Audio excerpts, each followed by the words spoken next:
recording it, right? And then you're gonna Yeah. do it hmm later. Okay, got you. Yeah, so we're live. Hey everyone, happy Sunday.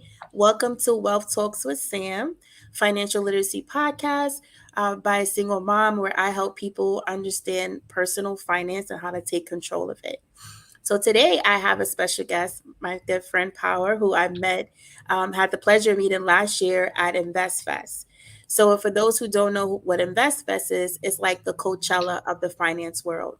It's put together by EYL. Shout out to EYL. I am an earner. It's just a community where, or a school where we learn everything about finance, personal finance, stocks, investments, how to own your own business, how to build generational wealth. So at this event last year, I had the pleasure of bumping into Power, and we share the same concept, Literally. same concept, same mindset when it comes to pushing our culture forward. And this is a long overdue episode. Like Yeah, everything for real was though. happening. For real though. Everything was happening. But we finally made it work. And today we're gonna talk to you about poverty mindset. So before we start, I'm gonna let Power introduce himself, give him a little back history of who he is and why he started what he's doing. Hey, so what's up, y'all? I'm Powerrel, financial empowerment coach, motivational speaker. I tend to push more towards helping those who are from lower income families and formerly incarcerated individuals. Um, yeah, I've been at this now for some time. Financial literacy changed my life. When I say, I mean literally changed my life and saved me from going down a very destructive path. So I started gaining information, and you know, if you start gaining knowledge, it opens your mind so much, and it becomes such a passion to you that you start to want to tell everybody about it. And so that's kind of really just how I ended up doing what I'm doing. I started doing it. I started seeing other people coming to me for this information, and I said, man, I really got a knack with this. Mhm. And I wanted to take my show on the road. So I said I wanted to be a speaker, tell my story.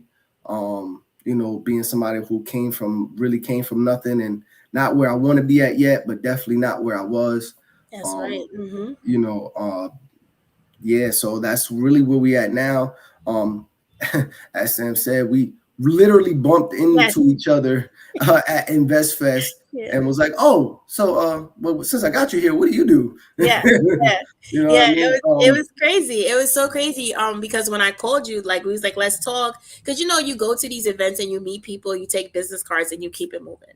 Right, right. So we actually connected and got on the phone, started talking, finding out that we literally do the same exact thing. And it's Yep. like we have different forms, of course, but our end goal is to push our culture forward.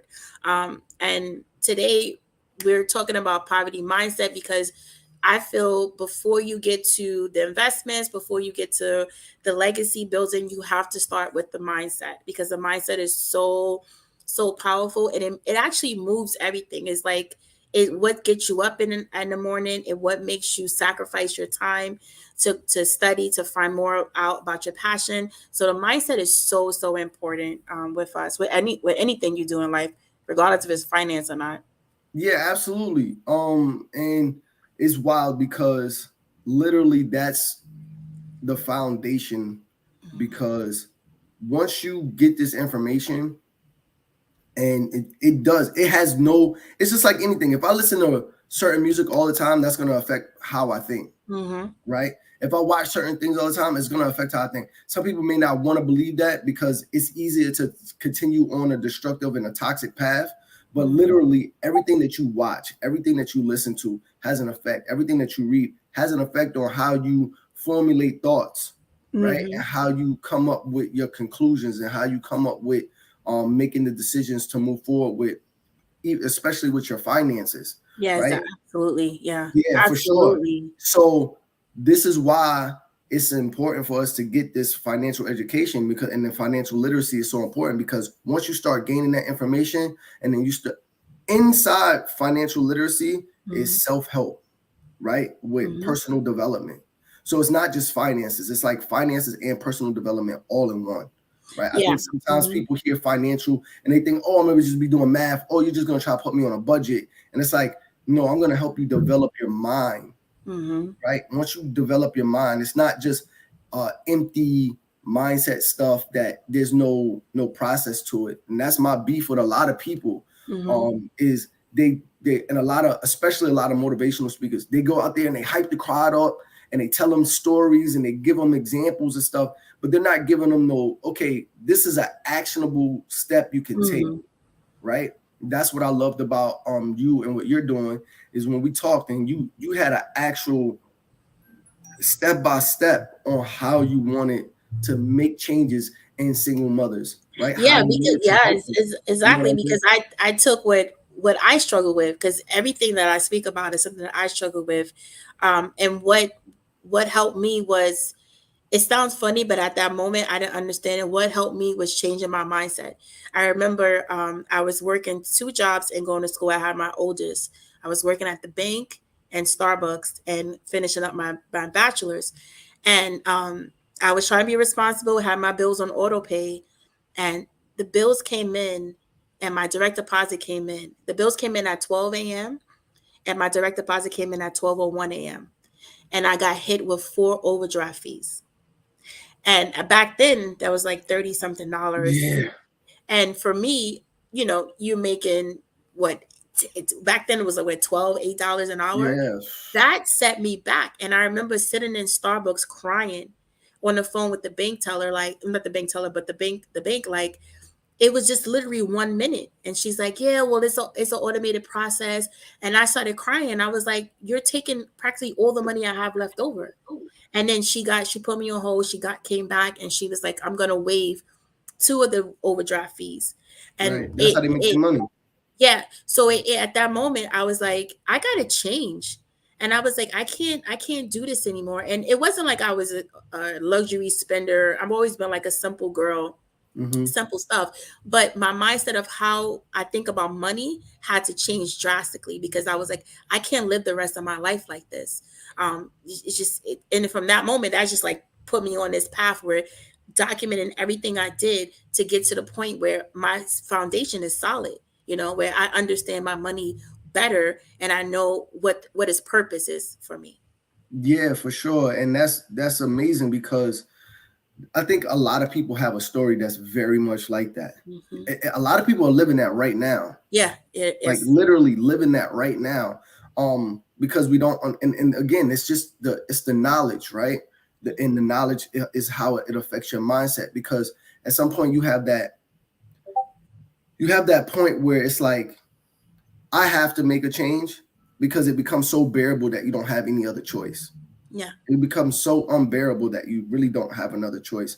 And unfortunately, sometimes as humans, that's the point that we have to get to before we really make a change, right? Yes. So yeah. And seeing that you was like, you was working all these different jobs, and you're like, yo, this can't be it. You know what I mean? Like this. Yeah, I was like, this can't be what my life is going to be. Like it can't. Like, I'm going to school, I'm working. I wasn't even paying rent. I mean, full rent. I was giving my grandmother, so a couple of $100, but compared to what rent is now, and I still, yeah, I still was like, something is wrong. Something has to change. And it just pushed me on this path. And the older I get, the more knowledge I acquire, and I'm able to take that and apply it to where I am, because that's the key. Like, you could get all the knowledge you have, but if you don't apply it, you don't execute on it. It's just like if you're wasting air. Like, it doesn't really do anything for you. And that reverse engineering that you did, that's the most important part, because that makes it real for a lot of us, right? Being able to say, like, I was in this type of position as well. How did I get out of it? Okay, cool. Now I know exactly how you can get out of it. Now you got actionable tools that people can use to get out of the situations that they're in. You know what I mean?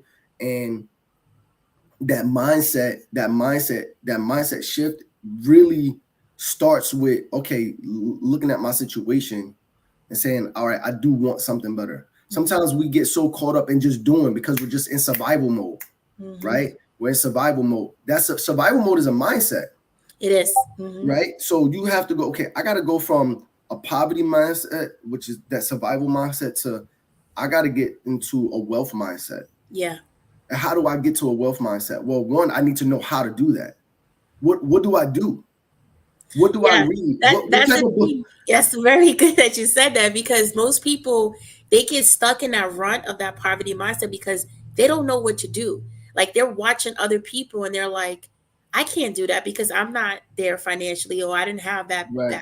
that family support. But what you do and what I tell people is like, you can start wherever you are, and it's not a gimmick or a sales trick, but you can actually really start whatever you are. You just have to be honest with yourself and be realistic and be like, all right, I may not be able to buy a property here, but I can put money towards other things that can bring me generational wealth. There's so many different ways and plays you could do, but you have to start where you are.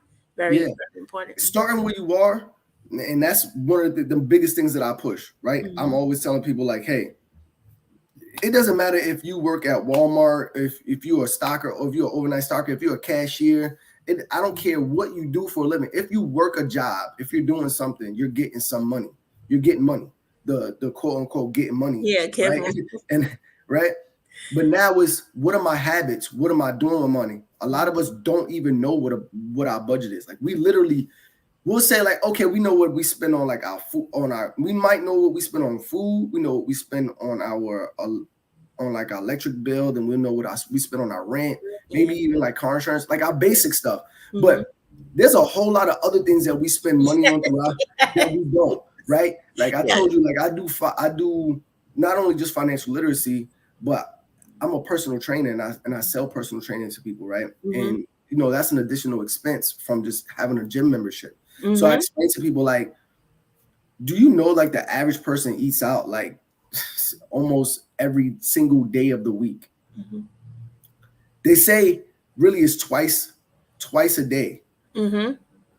The average meal, if we're going on the numbers right now, the average meal is like, even if you're at like a Chick-fil-A or something, it's like $15, Yep. Yep. Yep. right? Mm-hmm. So you think, okay, well, if I'm spending, let's say I only go out once a day, I'm spending $15 a day, Mm-hmm. extra a day, right? Like, well, shoot, in 10 days, that's $150. Mm-hmm. Over the course of a month, 30 days, you're 600. looking at Yep. Yep. over $400, Mm-hmm. and you don't even realize it because small hosts sink big ships. Right. So it only takes, it's like people think money goes out in big lump sums, $100, $200. When you see something No. like that, you're like, oh wait, it's $200. I don't want to spend that money. I don't want to. Oh, it's $100. I don't want to do that. Especially if you've been feeling like you live in check to check. You're like, Mm-hmm. oh, I don't want to spend $100 on this. I don't want to spend $200 on that. But then you look back and you're like, yo, I spent $10 here, $8 there, $9 here, another 10 there. Next thing you know, it's like, shoot, well, I spent that money times 3. Yes. Yes. Right? I could have put that into my future, into my kids' future, building that legacy. I could have put that into my education, Mm-hmm. right? A lot of times we don't understand, and this is the part of our mindset as well, is that we have to spend money on our mindset. Yes. Right? Yes. We Very spend money true. on our bodies. We Mm-hmm. spend money on looking good. We spend money on our food for what we want to eat so that we can move around, so we can have some type of health. But we have to spend money on the health of our mindset. We have to spend money on that as well. If you want to have a wealth mindset, you have to spend money where it's going to make you the most. And that's the one thing that's transferable that nobody will ever take from you. Once you have that information, you can't ever be taken from you. And kind of just one more quick point is going back to what you said about taking action. That's the biggest part. We can have all the information. We can have a lot of people around us that's doing stuff, but we be having that fear. We have to be willing to like understand. It's just like working out. When I go to do weights, it's heavy. It's a struggle. It's some resistance. I may not be able to push everything at first, but eventually I'll be able to get there. It's that resistance, it's that struggle that actually builds my muscles and makes me stronger, even though I feel pain after the workout, even though I'm tired or whatever. Eventually it gets to the point where I'm not tired anymore, and I look forward to it, and I'm energetic, and I look better and I feel better for it. So it's the same thing with your mind. You have to do the same thing with your mind. You got to spend that money to make your mind strong. I love that you brought in fitness, because I was, before I started teaching people about finance, I was a heavy trainer and I was into fitness, and I was able to transfer over because it relates so well together. Like, Mm-hmm. your core is your foundation, your budget is your foundation. It moves everything. The process of trying something new, and at first it's uncomfortable, but once you get used to it, you're on your way. So it relates so well, and it's very key to understanding the mindset. Looking at yourself when you go to the gym, you make a commitment to change the way you look. So that's why most people go to the gym, because they want to improve their physical look. So it's the same thing with finances. You make that change because you want to improve your finances, the way it looks. So you start doing actionable steps to get to there. No one's going to lose weight, shed their stomach by just sitting around not doing anything. You have to move your body. Same thing with your finances. If you want to create the generational wealth or have the legacy or change your mindset, you have to start doing stuff and moving accordingly, and invest it in yourself. Because that's before you do any investments in stocks or real estate, you got to first invest here. And a lot of people are afraid to start this first step in the mind of investing in themselves. I don't think it's, and part of it is because they don't understand the value of the mind, Mm, right? And I think it's engineered that way to not be able to see the importance of the mind, because you're so focused on, like, yeah, you're talking this mindset stuff, but like, I got real bills. So mm, tell me what I can do right now that can free me up so that I can breathe. Because a lot of us, just like you said, you were at that point where it's like, yo, I don't even have any more money after this. So you guys are taking these fees, and I'm sitting here hurting, right? We know that banks make their money off of, they make ooh, their money off of you having your money there, and they'll go and putting in things that we are teaching about. We're teaching about life insurance.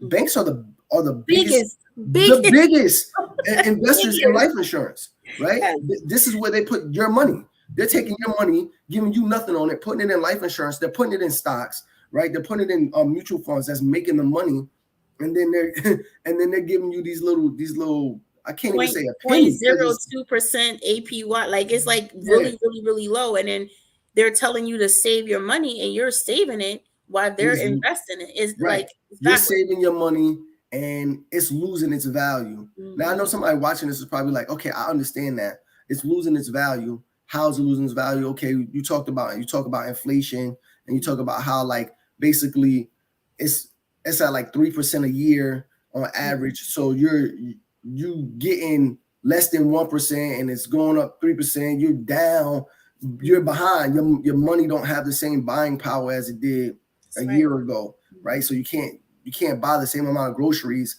I remember when you could spend $150 on groceries and have a whole cart of food, Not like no, not almost right two now. carts. Not right now. Nah, not heck no. Heck, I what? think if I have three bags, three bags. 3 bags is about $100. You know what I mean? Like, let's get real. You know what I'm saying? But it's great, and we talk about mindset, but like I said, one of the greatest things I liked is that we gave people actual steps. So what are the steps, right? Hmm. What are the steps? Well, first and foremost, yes, invest in your mindset. What am I supposed to be investing in my mindset? How do I do that? Well, you need to read certain books that's going to help you get there, right?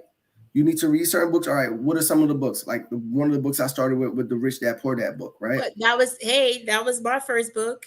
You know what I'm Rich saying? Dad Like, Poor Dad, and it a lot of people speak about that book because it actually gave me something, a different outlook, a different way to look at my mhm, finances and understand that at that moment when I was reading, I really didn't understand the full capacity of the book. I knew, like, right. all right, you got to do this and that, but as you get older, it comes back to you. It Mm-hmm. comes back to you, and now you're like, okay, this sounds familiar. I remember hearing about this. Mm-hmm. Now I know how to execute it. So yeah, Yeah. that's a token book to Yeah, start it's doing. that book, like the laws of attraction, Hmm. understanding those things open your mind to it, but then it's like the actual steps. Like I read Jack Canfield's Success Principles book, right? And Hmm. I love that book so much. Along with, it's up there, to me, it's up there with Rich Dad Poor Dad, right? Yeah. Because it just, the way it sets your mind, like, Hmm. just opens you up to like, okay, I need to do something different. There's a different game being played here, right? Yes, very different. That I'm not privy of. Okay, Mhm. so now what do I have to do? Well, okay, you get your check, you know how much you're making every month based off of your checks, right? Mhm. We have an idea. All right, now let's start reverse engineering. Let's say, okay, I know what my bills are. Realistically, how often am I eating out?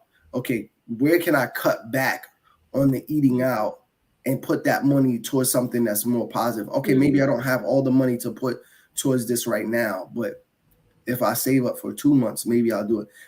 Like, I heard this before, but it's a true statement. I've been saying it for a long time, but I heard somebody do it before me, so I want to give whoever it was credit because they actually have it out, in the public. Excuse me, I just hit my laptop.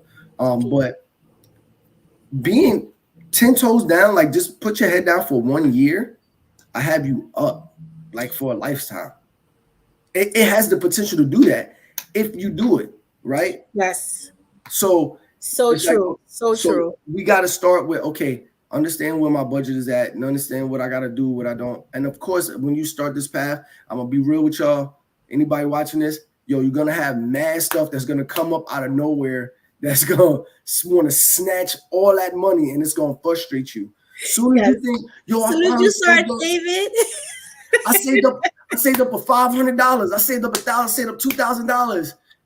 I promise you that car engine light or something gonna come up and it's gonna be like, all right, so this is gonna be $2,200, and you're like, oh, I just I saved up just saved this 2,000, up. And right? you know what I had a mom, a family I was working with, and something like that happened to her where I got her to save $500. Now this is someone who was never saving, Mm-hmm. living living Paycheck, literally paycheck to paycheck. yeah. And we went through her budget. We got her to take away. I was like, your kids don't need brand new clothes every month.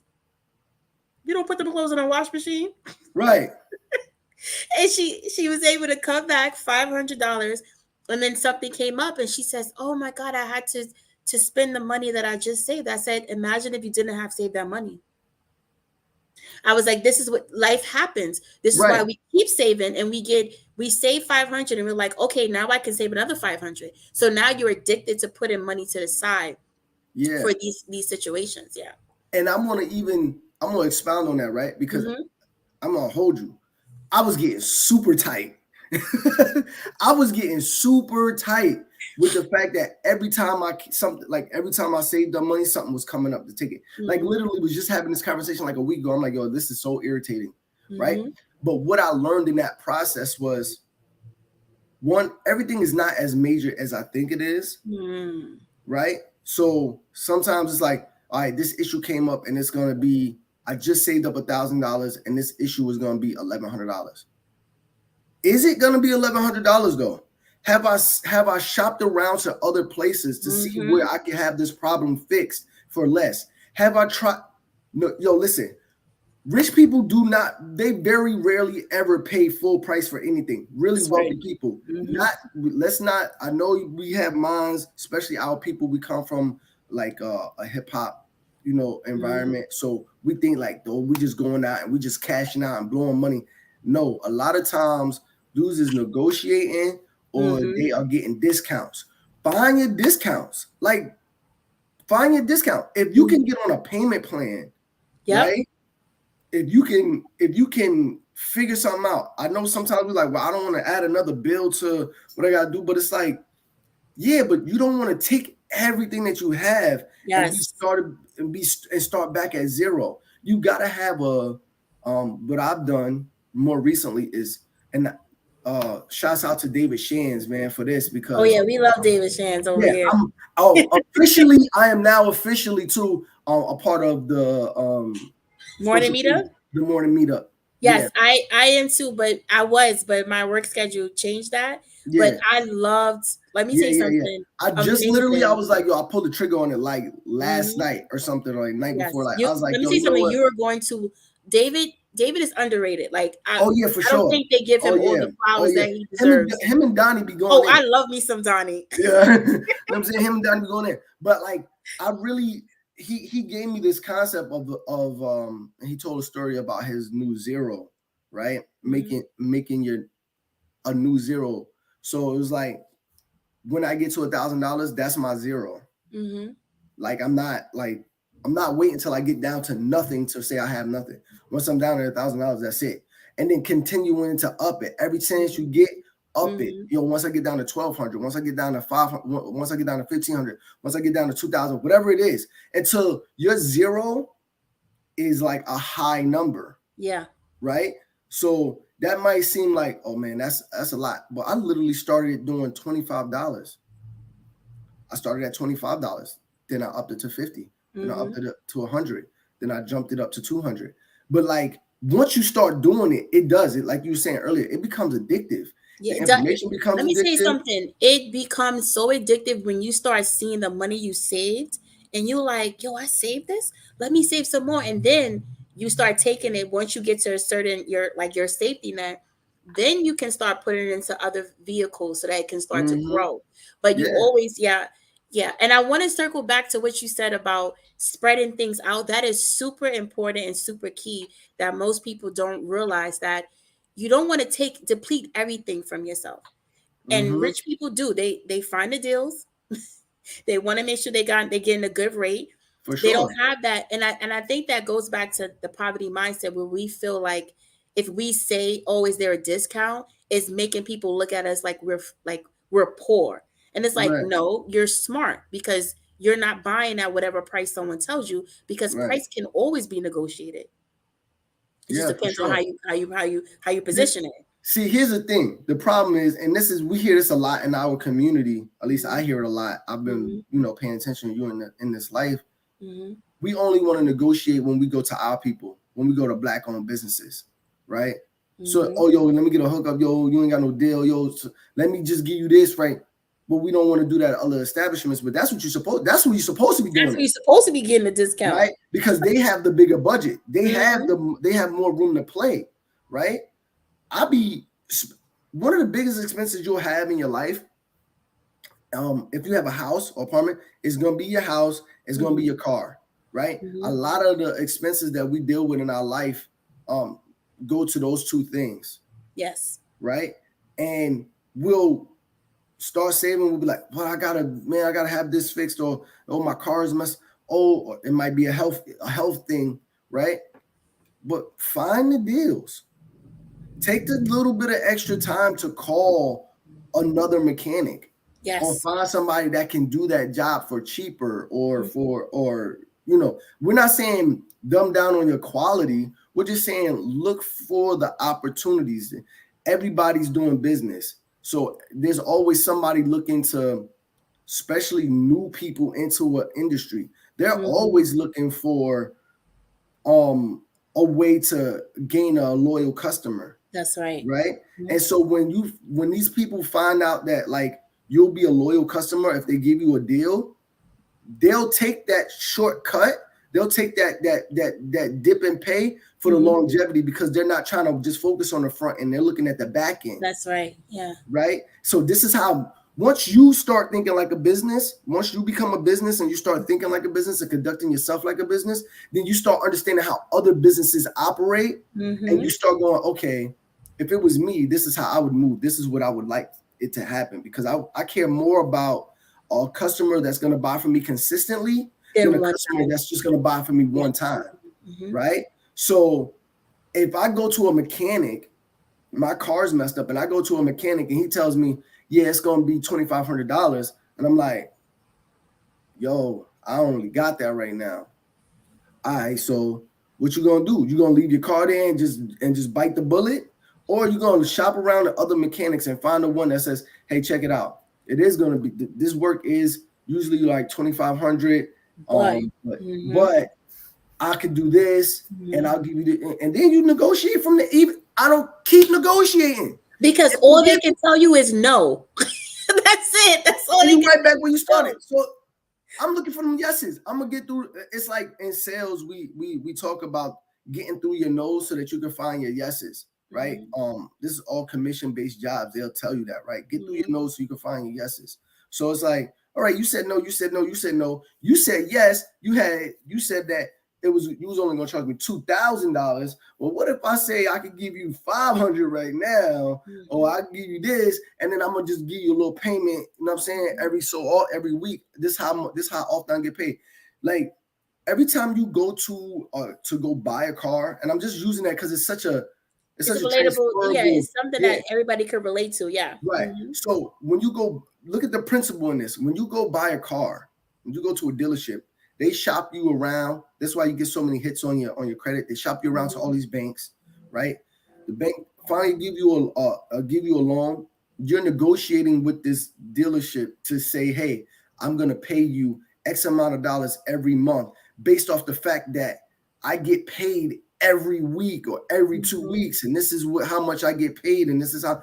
Do the same thing. Take that same principle, that same concept, and do that with everything else, right? I'm gonna just give some game to anybody that's watching this, right? When I want to buy another truck right now, what I'm doing is reverse engineering what I did when I bought my real estate. I got my real estate, right? I teach wholesaling in real estate, so and lease options. Well, with that, you deal with owner financing. Go online and find these people. Go on Facebook Market and all these places. There's these people that's selling the type of car that you want to drive, and they're the ones selling it, and make them the bank. Go to them and say, hey, listen, I'll give you this much money down, and I'll give you this much every month, or whatever, every week, whatever you want to do, right? And negotiate that. You're going to get through some no's, but you're going to find that one yes that's going to make the difference, right? It'll be something that's within your budget. You don't have to worry about the hit on your credit, and you'll be able to drive the car, the type of car that you want, right? And you say, oh, look, and you're going to give this person, you're going to be solving a problem for this person. They have this car, they want to get rid of it. They're getting rid of it, and they're creating cash flow for themselves for the next couple years. Maybe you tell them, hey, listen, I'm going to pay you this for 2-3 years, and then I'm going to balloon pay you the rest of it all at once. But by that time, what you're doing is you're building your credit, you're doing other things, you're driving the car that you want, you're building your career to make the type of money that by the time that comes, you can just pay that car off. Now, instead of you having something that you was having for 5-6 years that's outdated, you were able to get that done in 2 or 3 years, right? For a lot less, without the hit on your credit, and still benefit from it. And it's a win-win. And most importantly, you learn a lesson. Like we can't skip over the lesson behind that, the skill set, and a lesson and a skill, because you're learning lessons and you're learning skills and you're changing the way you see things, and that is key right there. That what you gave, that gem right there, is what's going to help move yourself forward. Because I remember before we got on the we came live, we were talking, and I was saying, sometimes I look exhausted. I am exhausted because I'm catching up and working hard. And it's like we're playing catch up, so we have to think outside the box. Sometimes we can't always go with what everyone's been doing all along. We have to be creative, and Black people by our DNA, we're top creators. So we got to be creative and start thinking outside the box and finding ways to get to our goals a little bit, without breaking our bank, without hurting ourselves in the end. And you know what? I said this the other day, that when you are in a financial strain, you become so creative to get the things done that you want to get done. Right? And I always use this example. It's an unfortunate example, but it goes to show us something. And I'm gonna say the lesson first. Once you get that first yes, it will open your mind to the possibilities to everything else that's possible that you can do. Right? Get that yes in whatever it is that you're trying to do, or something. When you find out, like, oh shoot, this works. Oh, hold up, got one. That's how you start feeling like I got one. Now here's the example.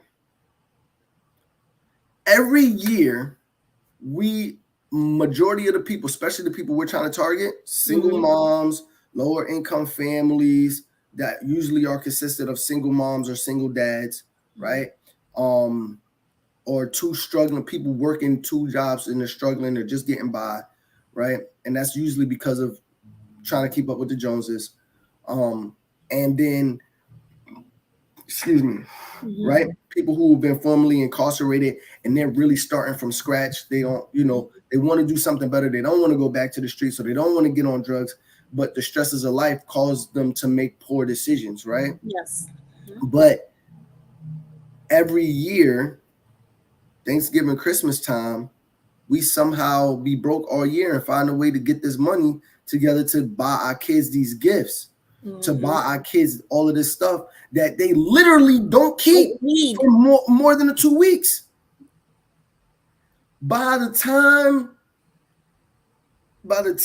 it's mid-January, half the stuff we got them is irrelevant. It's either broken or they don't even play with it anymore. Yeah, that's what I'm saying. It's either broken or it's of no importance. I used to say this all the time. You spend all this money to get these kids all these toys and all this stuff, but you could get them the box and they'll just be just as happy. What? Let me say something. This is the reason why I stopped Christmas shopping. I don't buy my kids toys. I stopped doing that years ago. I'm blowing my Christmas bonus. And one day I woke up and they're like, they don't even play with the toys anymore. And years ago, I was like, you know what? I buy you what you need. Your grandparents buy you what you want. And that's what I do for you all year round. I'm not going broke December time. You get one thing, if you get one thing from me, because you get all year round. Right. And that's the other thing. We buy our kids these stuff. We buy our kids stuff all year round. Now I get it. Of course you want to. I'm not saying don't give your kids the good things. Some but good don't things break your pockets. But put yourself in a position to be able to do it and not be worried about it. Like, I don't really take trips. If I take a trip or I spend money on something that could have been spent on a trip, it's gonna be something that's gonna be beneficial. If I take a trip, I took a trip when I came out before I moved to Atlanta. I moved to Atlanta because of the Invest Fest, because of everything that I learned there. I was in New York with you. You know what I mean? I was in upstate New York. I was only like 3 hours from you. Yeah. And I moved out here because InvestFest had affected my mind so much. I was like, okay. But when I came to InvestFest, that was a trip. That was that was like a vacation for me. I was out here for 4 days for the 2-day event. I came the day before, stayed for the 2-day event. Then I stayed another extra day, spent some time with my sister, and then I left. And the goal to me was, I'm gonna go on this trip, but it's gonna be something that's gonna help benefit me. Right? So instead of buying your kids toys, I'm gonna give y'all some more game, right? Hasbro is the biggest toy distributor, producer in all of the world. Why aren't you buying stock in Hasbro? Ownership. Why aren't you buying stock in this? Why aren't you buying stock in the companies a couple of months ahead of time that you know are going to be going up in stock price? This is game. You know that if you buy into a company in the summertime, you know right before Thanksgiving that stock price is going to be through the roof because they're going to be pushing. So buy it in the summertime. Get it when it's low. Buy low, sell high. Look, listen. Right for February, of course, it's Valentine's time.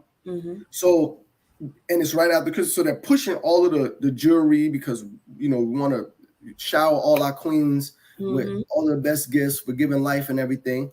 But and Mother's Day and all that is right behind. But right after all of that, those companies drop. Summertime, ain't nobody thinking about buying. They think about going on a trip. They ain't thinking about buying jewelry and all that. But guess what start happening as soon as that Thanksgiving and Christmas time start coming around? They start, hey, get her these diamonds, get her this. So why are you gonna buy into the consumer mindset and start having an investor mindset? That's right. That's exactly a great point. But I want to circle around because you said something that was key. You said when you went to Atlanta, you saw that's what made you change just your experience. And this is important for the parents out there and for anyone in general.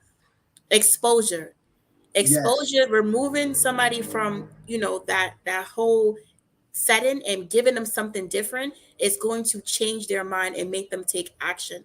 Like, I started my kids traveling. The reason why I don't buy them toys is because before COVID, we went to a different country a year. Just teaching them that, showing them that this is what you can have, really change their whole mindset. Like, it's big. Like, you don't understand how big it is removing someone from their environment and giving them something else, and watch how it sparks them and Yeah. pushes them to change. Yo, and that goes in all aspects. Right now, what I'm doing is I'm looking for open houses for mansions. Key. Right? I'm Key. looking for Mhm. I'm trying to find where they're having an open house with mansions, with like a bunch of $1 million homes. And like I'm gonna be probably next week, I'm gonna be going to some like high-end dealerships. A friend of my guy that I met working out in the gym. Mhm. So before I even go that far, let me just Yeah, go put ahead. this nugget. Networking. It's Mhm. network. I could not stress networking to you. This wouldn't be possible without networking. It went. It wouldn't. Right? What we're doing right now wouldn't be possible without networking. My mindset when I went to InvestFest was, oh, I'm gonna go out here to network. I didn't have anything to sell really at the time.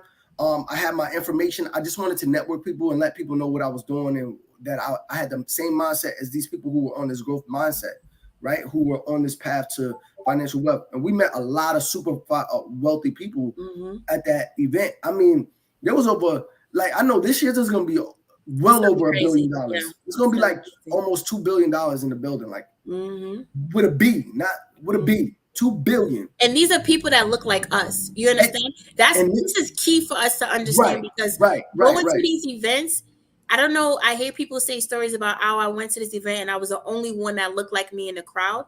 When you go to, and this is not a pitch for InvestFest, but when you go to InvestFest, you see people that look like you in the crowd that have changed their trajectory of their family. Nah, on some real, I will pitch InvestFest all day.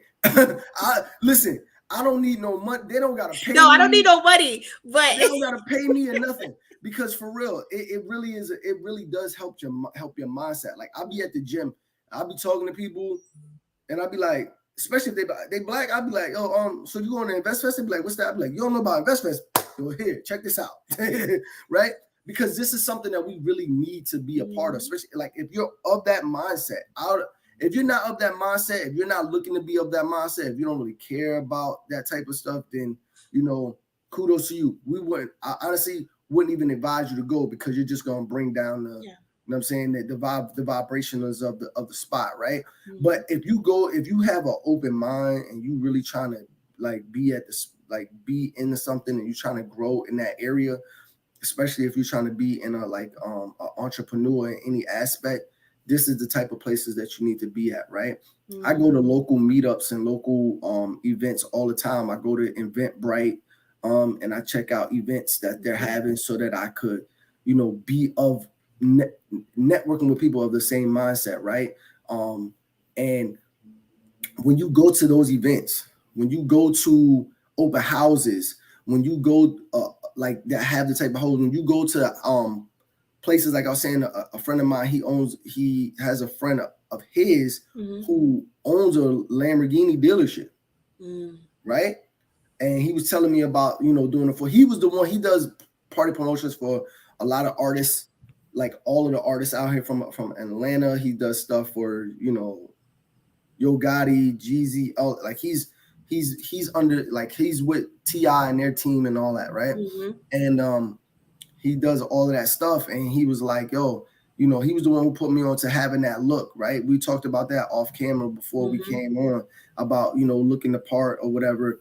But going to those events and going to those places and going to those dealerships, sitting in those cars, exposing your kids to what it feels like to ride in a Maybach, or to sit inside a Lamborghini, or and see other people who look like you driving these type of cars. That's what I loved about Atlanta. You come out here and it's like, it's Wakanda. It's like Wakanda. Well, you go, and I know there's give and take with everything, right? There's always there's drawbacks to everything, and there's gonna be crime and stuff everywhere. But listen, when you come out here and you look at a house and you go, and it makes your jaw drop and go, wow, that's beautiful, man. I would love to. And you see the people that's out there cutting the grass, you're like, oh, they black. Oh, they black. Oh, the whole neighborhood black. Neighborhood black. Atlanta is on a record of the most black millionaires live in. It's crazy. Like, Atlanta should be its own state. Like, everybody don't say Georgia no more. They just say Atlanta. Real. And it's crazy, because you hear that. You hear Atlanta, it's just like when you hear the city, right? You hit a city and you like, oh, the city is like, no, first of all, if you in New York, only people that's you be in Brooklyn and people say the city because they know that that's not the city. Brooklyn is not the city, right? You know what I'm saying? The city is Harlem. The city is Manhattan. You know what I'm saying? Like you know that there's a difference, right? But still in all, like Atlanta has a lot of little places around it. Not little. Stone Mountain, like just all these little spots where it's also amazing, and you really be like, yo, this is wild. And you see people in Bentleys, and you see how people in driving luxury cars, and they're not drug dealers. They're not rappers. They're not movie stars. Yeah. Example I give, like I was working at this restaurant doing the security at a restaurant, and this woman was there. She was really tall. She was absolutely beautiful, and I'm like, oh, she's a model. Like I completely stereotyped her because of her height and the fact that she was so beautiful. I'm like, oh, she must be a model or whatever, but she didn't have a whole entourage or another. I was like, oh, that's wild. Come to find out, she's a doctor, like full out a surgery doctor, right? And that was like, I found that to be amazing because it's like, yo, look at this person who looks like us. You know what I mean? Like everything is not what gets put on the media, right? There's a lot of people out here who are into like tech and stuff, and I hear that too, like for Texas as well. Like in Houston, it's the same thing. You know, you got a lot of us out there prospering in real estate, prospering in and then especially now with all these new avenues of ways of making money. Yes, we definitely got to get into that too, right? Yeah, because I want to talk about that, about you seeing the importance of representation, because I did a workshop with a school group virtually back in May, and my theme was I'm a future millionaire. And before I started the presentation, I told the children, I said, you know, when I was growing up, the only person I thought that had money was a drug dealer or a movie star or a white person. I never thought that Black people can have enormous amounts of money because I never saw it. And I was like, my goal with moving into the school systems is to teach more children that they could be a millionaire. Like money is no cap on how much money you can make. And I think that scarcity and poverty mindset sometimes becomes embedded in our culture. It goes from generation to generation where we feel like the only way we can make money is if we go to a job. We get a job and we make our salary and that's it. But it's not true. Like there are so many different ways you can make money, and there's no limit because there's no money doesn't run out. I mean, they printed trillions of dollars during COVID. They're going to keep printing. So you're not going to run out. Everybody can have money. Like there's no limit of what culture or what color can have a certain amount of money. As long as you work hard and you know how to make it and make it grow. Yeah. Once you get to the point where you're like, okay, I have embedded myself with the skills of making my money work for me when I'm not working. That's the thing, right? That's why we push these things like real estate. That's why we push these things like the tour road. This is why we push things like the Airbnbs and all that stuff, which in the digital world now, you know, making money with NFTs and all this stuff. Like we have to stay current. I did a video and we were talking about that before, right? I want you to talk about that video because it was really good.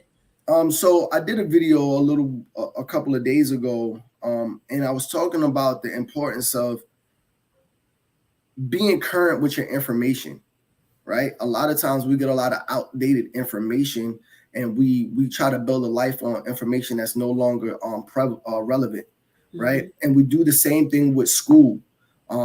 Just briefly go over it again, that when you go to college, a lot of times we're just going because we think, oh, this is what my mom wants me to be, this is my dad wants me to do this, or oh, it'd be cool if I did that. But like we're not looking at the cost, the cost versus what we're gonna make of doing that. And that's a trap that was set up long before I was around, long before a lot of us were around.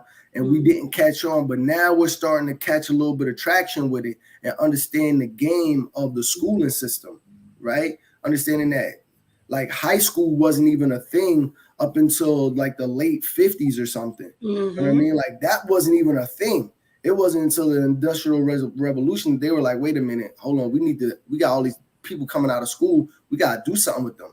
You know what I'm saying? All right, well then we're gonna put them into another schooling. Before they was getting out with trades and they were just going into the workforce, but it wasn't enough work, right? For them. So anyway, that's the history a little bit, but we have to be able to understand, like, okay, when I'm going to college, if it's gonna cost me $100,000 to go to college, I got to make sure that when I'm going into a career that's going to make me $100,000 or more a year. More the ROI, return. Education is an investment, like any other thing. You treat it like an investment. You wouldn't put $100,000 into the stock market and get 30,000 back. You're going to be like, that's a bad investment. So it's the same thing with college. Like with college, higher education, you need to get a return on investment. Like it needs to make sense. All right, so I want to touch that a little bit. Go ahead. Because I would put $100,000 in the stock market if it was going to make me $30,000. Oh no, that was just an example, like about that investment. But actually, I want to address that for people because a lot of times we don't want to invest in the stock market because we're like, oh, what? I'm putting this money in here, but I'm not making the money. It's not about if you're just making the money. It's about how you can make the money consistently. The problem with the schooling situation is that you go to school and you spend $100,000 on this education that makes you $30,000, but that $30,000 is the high point of what you're going to make. Or let's say $50,000 is the high point of what you're going to be making in that career, depending on the career, obviously, right? You're making $50,000. That's the high point, but you're not looking at how long it takes to get into the job. And then how long and what the entry level position is making at that job, right? And how long you're going to be at the entry level position before you could get up to that point. And in the midst of that $100,000 is gaining interest, and you're now having to pay interest on that, right? Because now you're in this $100,000 debt. You're only making $15,000, $17,000 a year, $22,000 a year, and you're like, wait, hold up. I'm making 22. I thought I was going to be making 50, and I got to pay this loan back, and they're giving me only a certain amount of time before I got to start paying it back. If you are fortunate enough to be in a place that allows you to do that, you know what I mean? And so that's where the ROI part comes into play. Now, the difference with something like the stock market and why our people shouldn't be afraid of investing in the stock market. One, it is undefeated. It's got 100% return every time. It literally has never. All these billionaires aren't putting their money into something and they're just losing their money. That's not how that works. Right? You look at the stock market over the course of the years when it started, and no matter how low it went went higher. It always bounce up. It has more high times than it does. Right. And even when it goes back down, it's only going down from that new highest point. It ain't never going to go. And then it'll go up higher than that, and then it'll go down, but it'll never really go down past that again. Right. So that's just that. And even if it does, like we just had a lot of stuff happen with this COVID stuff and everything, it's going to shoot back up. Those are our buy times. All those times it dropped, those are our buy times. Right. That's when everything's on deal. We talked about getting deals and negotiating. That's your negotiation. That's your deal. Yeah, same thing. But if it's going to make you money, if I put $100,000 into something or even $100 and it makes me $30,000 or $3 consistently without me having to do anything, right? And I'm working, I'm doing this, I'm with my kids, but that money consistently is going to keep coming in, and then it's going to continue to grow after that as it gets better and better. Yeah, 1 year I might only make 10,000, but then the next year you make 20, and then another year you make 15, it balances out. You make 7. You still are up. You're still up. Your money isn't losing value compared to where you put it in a savings account and it's losing value. Your money's actually making you money, right? So that's why we shouldn't be afraid of like things like the stock market or even things like, and we have to talk about this, right? Because I'm in You're life in real insurance. estate. You have to talk about it. Yeah, but real estate for sure. Real Yeah. estate for sure. Real estate Like, is the oldest form of building wealth is through real yeah, estate. yeah. Because land, you're not going to grow more land. It's like Well, your real estate is a winner in any type of thing. so I've heard people saying that, making that statement that we're not creating more land. They Yeah. actually are. Where? In the ocean. Yes, they are making islands, and people are buying the land. They're making large pieces of land in the ocean, so they are creating more land. I did However, not know that. yeah. I'm It's concerned. something that people, again, I'm in real estate. I'll be paying attention to Yeah, I catch little clips here and there. you're in You know what I'm saying? you're in different rooms than me. You're in Right? different rooms than But me. also, real estate is one of those things that I don't care if you're young or you're getting older. You're gonna either be wanting to buy a home or you're gonna be wanting to downsize. Yeah. People always need a place to stay, unless you're planning on going off the grid and living in the Mars. woods or under a bridge somewhere, which is also somebody's real estate that they're making money off of, right? You're gonna it's gonna be there. So right now we talk about how high the prices of everything is with like the cost of money right now. When you see inflation, when you see interest rates at a high rate, this is what I want our people to understand when you're watching this video, when you're watching this back. Understand that when you see these interest rates are really high, that means that the cost of getting money is more expensive. During COVID, the cost of money was really low. So that's why people was rushing to get loans and do all these other things, but they didn't know where to put it. A lot of people who were paying attention put it in stock market, and they put that money into real estate because they understood what was going to be happening. Well, so right now, and even just now, we had a huge like bloom in real estate where rent prices went from like, I could tell you right now, like they went from $900 to $900 to $1,000 to $1,700, $1,800, like in the span of a year. Yeah, it's crazy right now. Like outrageously, right? The cost of buying a house, you could literally get almost anything you wanted for a house, like up until like maybe a month ago, maybe even still right now. But it's dying out. People were literally overpaying for houses, like well over market value, right? And just for those who don't know market value, I'm just giving y'all the game. Market value is just how much houses in that area within a 6-block radius are selling, right? So anything within a half a mile that sold within the last year, whatever those houses sold for, they take the average of like the top 3, and then that is what the market value for the house is, right? So you look at houses in that area, see how much houses went for. You say, okay, divide that by however many houses sold in that time frame. That's the market value of a home in that area, right? You never want to pay that price or over. That's why when you go with a realtor, you got to really be on your P's and Q's because they're trying to get their biggest commission, right? Always try to find you a wholesaler or somebody who can get you a house below market value, right? Because then you go into buying a house with the wind built in. But more importantly, than even real estate, than the stock market is your life insurance policies. Yes. Right? Like, this is our way of doing self-banking. This is our way of creating generational wealth for our kids, like almost instantly. Right? It's so important. It's super important. I don't care if you got somebody in your home. Listen, our people, I hope y'all are watching this with intensity at this very second right now. I need everybody to just pay attention right now. We are going to die. Yes. If you know somebody that lived forever, let me know. I want to meet them. But we're going to die.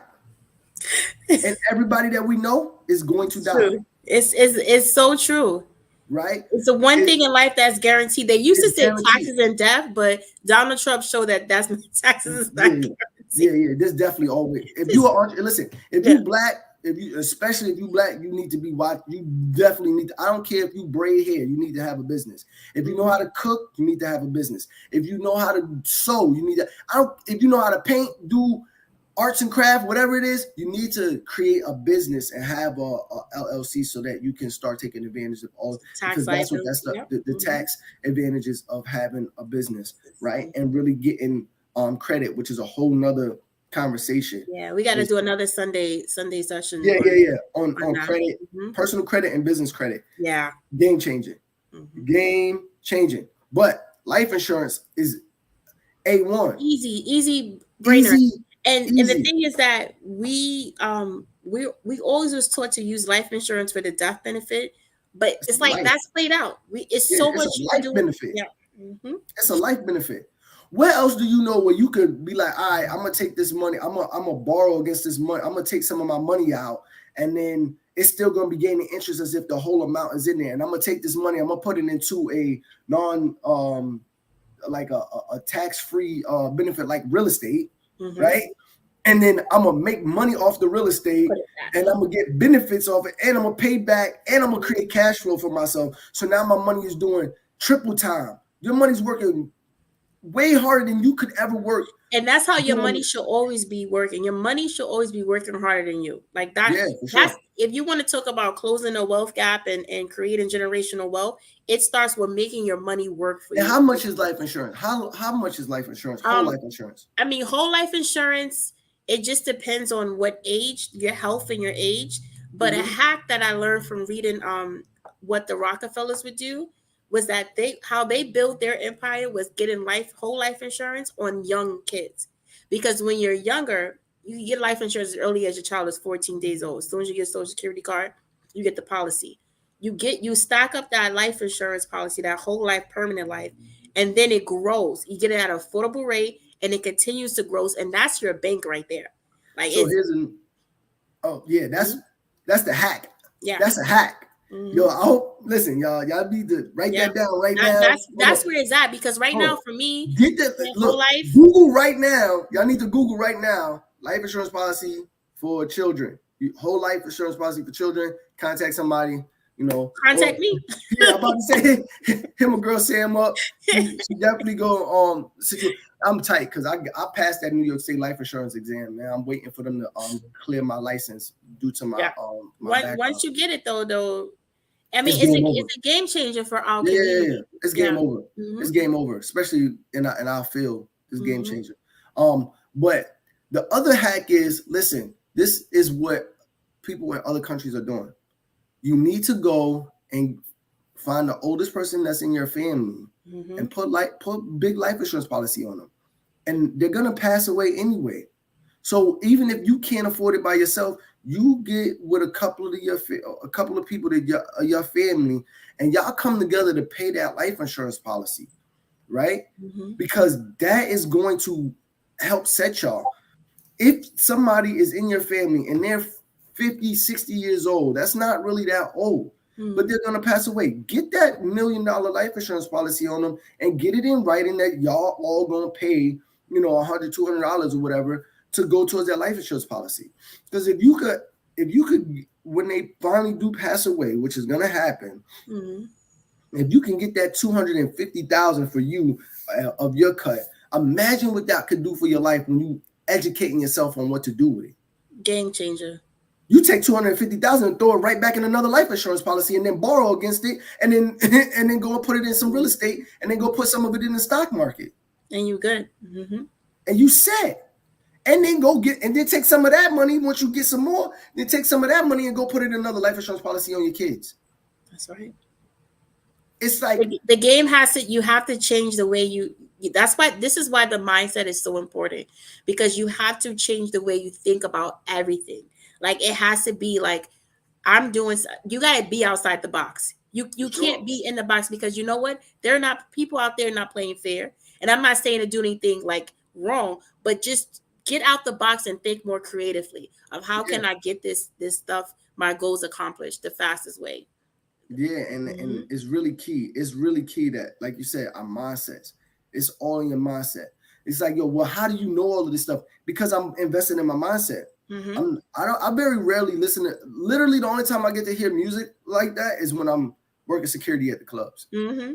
When I'm not there, I'm Podcast. listening Yep. to a podcast. Audiobooks. I'm trying to catch up on something that's gonna benefit my mindset. Mm-hmm. The first thing I do when I wake up in the morning is I open my eyes, I thank God for another life, and Right. then I literally I'm picking up my phone to go to a morning meetup. Well, at that time it was an old episode of the morning meetup, or social proof, or I'm putting something on that's gonna be positive. I'm listening to somebody that's gonna put something into my mind because I understood. I've learned through investing in my personal development, Mm-hmm. investing in my financial education, that them first few minutes of It, you, it that sets the first 30 tone. minutes when you wake It up, sets the and tone. then that last 30 minutes to an hour before you go to sleep.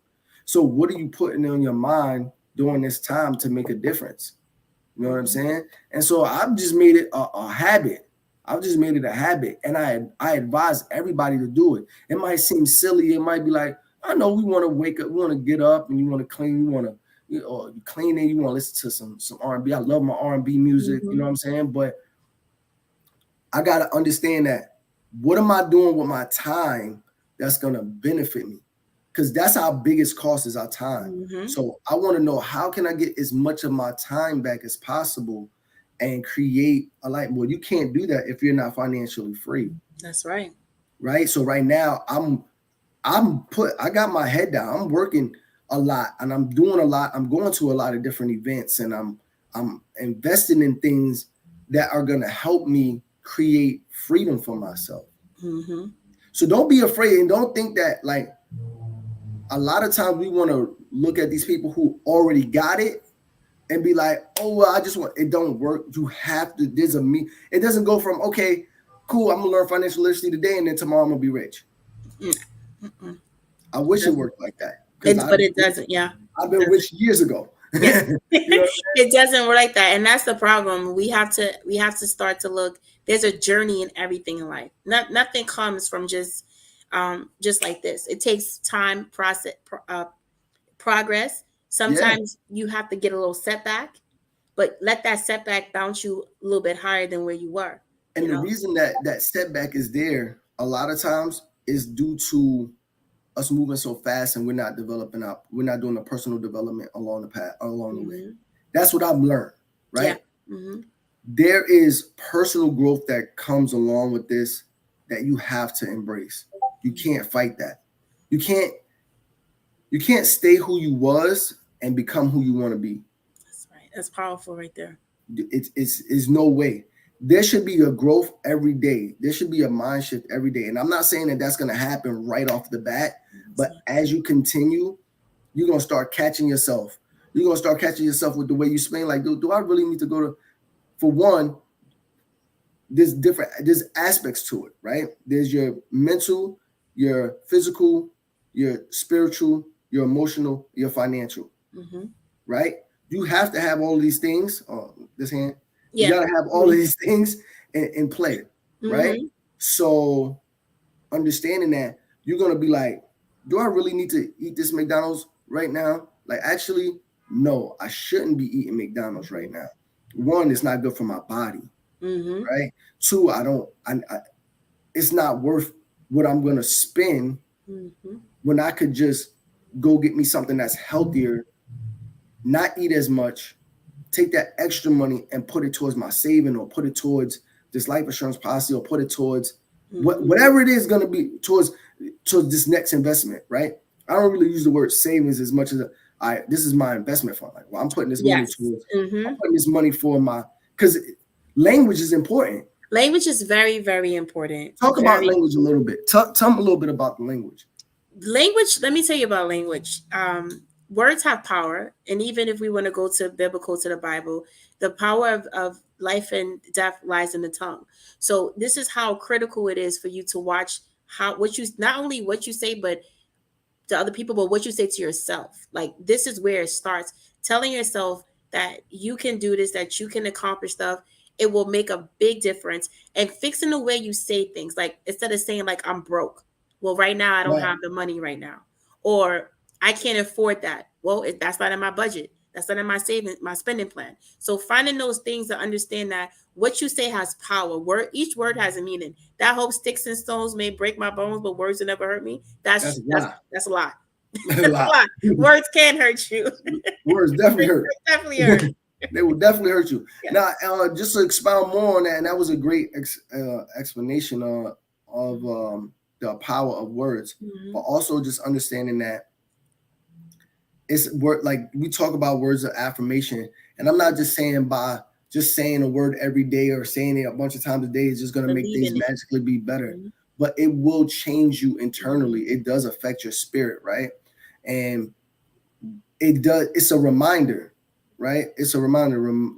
The reminder benefits the believer. So if you remind yourself of the things that you're supposed to be doing, if you're reminding yourself constantly of who you are and where you want to be at, the person that you're becoming, right? Because you have to become, you have to be first, Yes. right? You can't have without being. A lot of times we would not be able to handle the things that we're asking for if it was just given to us because we haven't become the person that we need to be to handle that. That's right. Right? So it's a journey, and enjoy the lessons and the things that come along with the journey. Enjoy the ups and downs, because that's part of life. Nothing in life is smooth sailing. Like, you always gonna have, even Beyonce has a bad day. You know? Would you want that though? Like really? No, I wouldn't want it to just be peachy cream all the time. Yeah. I think that's something that we really need to and these are conversations that we really have to have. Again, we're talking about a wealth mindset. This is also a part of that. Like, think about a time when things was just all good. It's just everything. So after a while, you be like, yeah, it's unreal. It's like, no, let me say something. Challenge, like, I'm not saying that I want my life to be hard, but the challenges make me stronger. I don't think I would be the person I am today without all the challenges I had in my life. Now, do I want to go back and if I had the power to change it, would I get rid of those specific challenges? No. But along my journey, those challenges keep me who I am and keep me grounded, and it helps me forward think and move forward to the next level of my life. So it's very, very key. Yeah, I mean, look, we were just saying that like off camera when we first started talking, like, when you're going through financial troubles, you will become so creative, right? You will get super creative. Like, full transparency, what I was just talking about, like, there was this event, I didn't want to spend all this extra money on like having all this inventory and doing all this stuff. I was like, man, I'm gonna have to buy all of my hoodies and my shirts, and I'm gonna have to bring them. I have to get a table. I'm gonna have to get my books. Because last year when I went to the event, I didn't have. Yeah. I wasn't a 2-time published author. I didn't have, all of my shirts. I didn't have, hoodies and stuff. So I was like, man, that's a lot of money to put into this event. Now, granted, I feel like I'm gonna get it back tenfold, but I was like, man, I don't know if I want to really spend that right now. So I was creative, using my mind, thinking within my budget, and said, all right, here's what I'm going to do instead. Let me come up with this. Oh, let me see if this QR code thing works. All right, now I took a picture of the QR code and then took somebody else's phone and scanned it from my phone to see if it worked. Like, okay, now I see that this worked. Now I don't have to buy inventory of this digital product. I'm not going to turn it from something that's digital to a brick and mortar type situation. I'm going to just let you, if you're interested in, if I'm talking to you and you say you want to support, I can just have you scan it right now from my phone, and then I can make that sale without having to have it in my physical. And that's one of the things where we have to be understanding what's going on around us and how things are changing. Back in the day, 10 years ago, selling a book in person was the wave. You did book signings, you did all of that stuff. But nowadays, it's digital. Everything's moving to digital. Yeah. Right? So why are we being afraid? Why are we thinking listen, our people, understand this. Everything is not a scam. I know it's, and I'm in Scamlano. Okay. Right? Yes. So, but everything is not a scam. Words it's in your words. If you think everything is a scam, that's what you're gonna come across. If you think everybody is no good and everybody's on some BS and ain't Mhm. nobody supporting and don't nobody support. If you think like that, that's what you're gonna come across, Mhm. right? But if and I've literally had that example since I've been here in Atlanta. I've been here 4 months now, and I've literally had that since I've talked to people who are like, "Oh yeah, don't nobody out here be supporting da da da." Then I'm talking to other people. They're like, "Yo, it's crazy. I made way more than I would have ever made anywhere else. Like Mhm. so many people support. So it's your mindset. All the What, mindset. Mhm. what was the difference?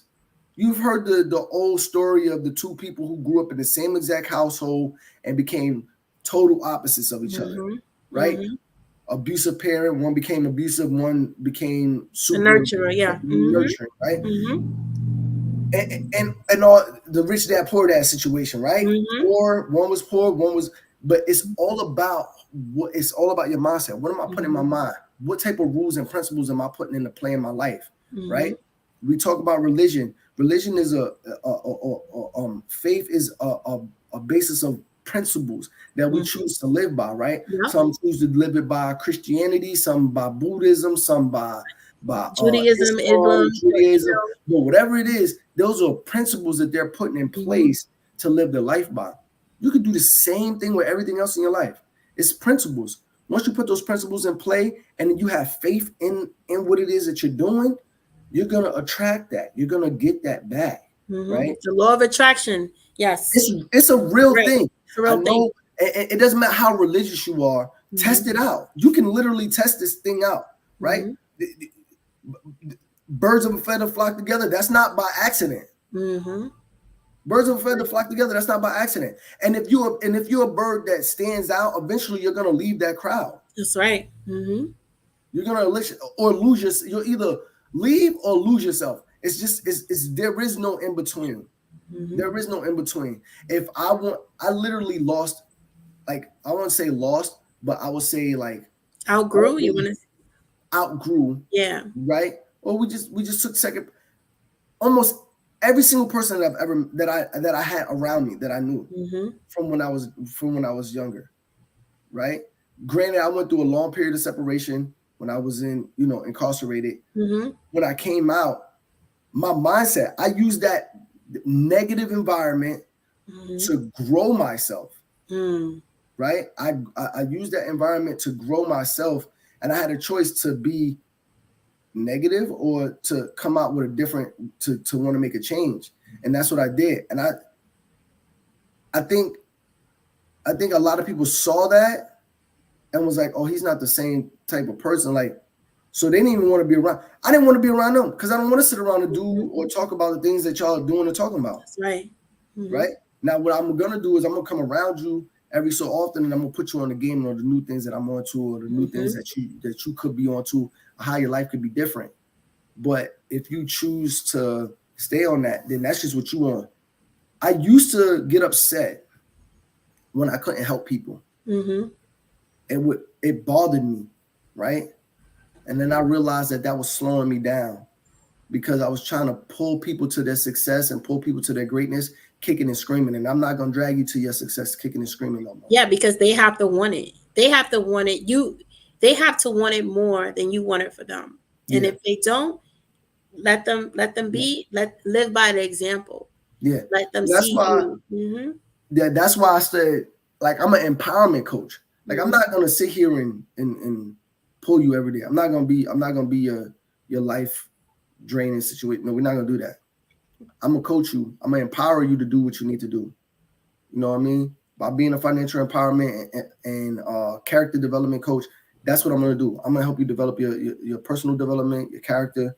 I'm gonna help you with your financial education. I'm gonna just give you the tools and the tricks. I'm not gonna sit here and try to be your financial advisor or Mhm. none of that.